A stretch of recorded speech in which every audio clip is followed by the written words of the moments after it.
শহর খুঁজে আমার মেয়েকে বের করো। সবাইকে উচিত শিক্ষা দিল মেঘলা। প্রিয় দর্শক, গরিব ঘরে রাজপুত্র নাটকে এখন চলছে টান টান উত্তেজনা আর একের পর এক চমক। এবার আসছে এমন একটি পর্ব যা দর্শকদের আবেগে ভাসিয়ে দেবে। বহু বাধা বিপত্তি পেরিয়ে অবশেষে নিজের সন্তানকে ফিরে পেতে যাচ্ছে মেঘলা। আর এই ঘটনাকে ঘিরেই তৈরি হবে একের পর এক নাটকীয় মুহূর্ত। ইতিমধ্যে আমরা দেখেছি সাব্বির ছুটে এসে মেঘলাকে জানায় যে অনিকের শারীরিক অবস্থা খুবই সংকটাপন্ন, হয়তো সে আর বেশি দিন বাঁচবে না। এই কথা শুনে মেঘলা হতবাক হয়ে যায়। সে বলে তার সন্তানকে হারানোর জন্য অনিকই দায়ী। মেঘলার কথা শুনে সাব্বির প্রচণ্ড রেগে যায়। সে মেঘলাকে বলে, তোমার সন্তানের এই অবস্থার জন্য অন্য কেউ নয়, বরং তুমি সবচেয়ে বেশি দায়ী।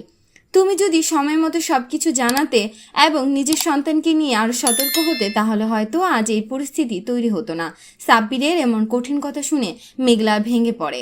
পরে মেঘলার মা বাবা তাকে বোঝান, অতীতের সব ভুলে গিয়ে যেন সে অনিককে আরেকটি সুযোগ দেয়।